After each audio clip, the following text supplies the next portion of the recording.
want to dress Princess Jade today.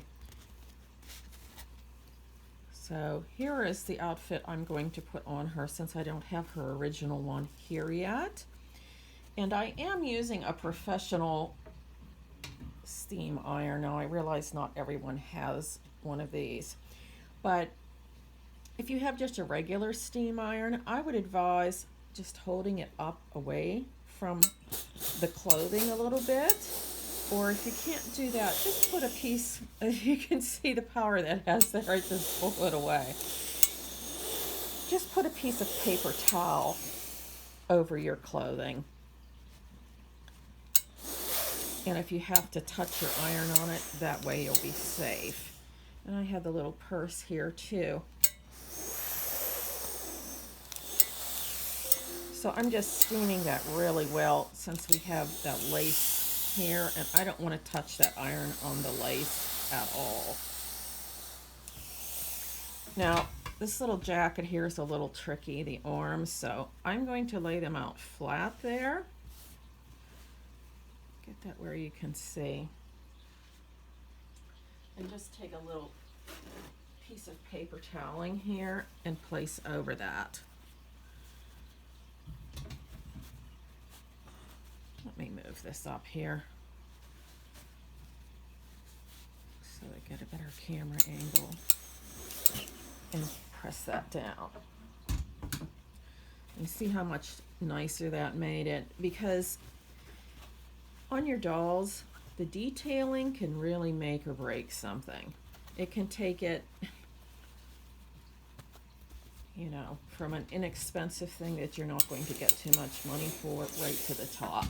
And that's what you always want to do. You always want to put your best effort into doing whatever it is. You know, really look at it before you take your photos and post it.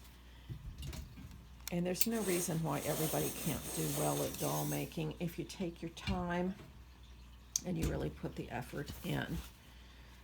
Okay, and satin, I'm not a big fan of working with it because it just shows every little bit and bump and so forth.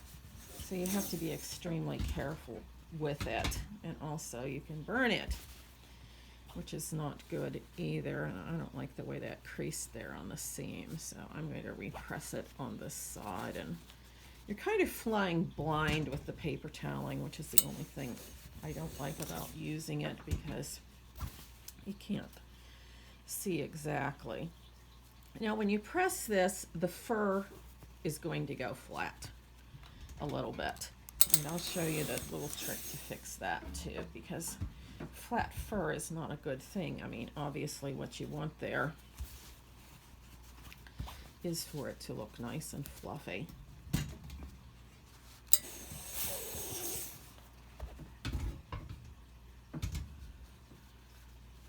And I'm still not really loving the way that back looks there. So let's hit that.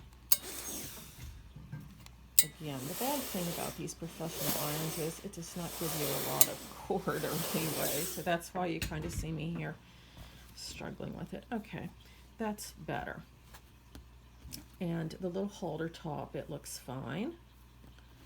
This pressed out nicely, except for the waistband. And you can see these little strings here. That's another thing. Oh, it just terribly cheapens an outfit to see little strings hanging off of it. So I'm going to move after I finish here on my ironing board because the background's a little bit busy, and put it on a plain white background so you can see the clipping. But look how much nicer that made that waistband look.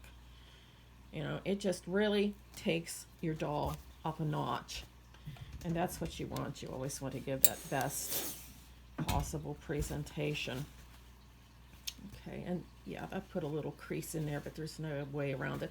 I like how they put these little panty bits down in the skirt. Very cute design, but I don't know, it looks very challenging to sew down in there and get that correctly. I'm just going to give that lace another little poof.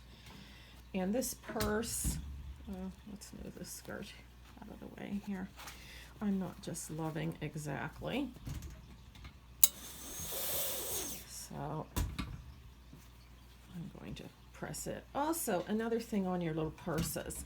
An empty purse, even on a doll, looks like an empty purse. If you don't want to include little accessories in it, which I think is a really nice touch, put some tissue paper or paper toweling or something inside so it gives it a little bit of shape. And again, it will just upscale your doll a little bit.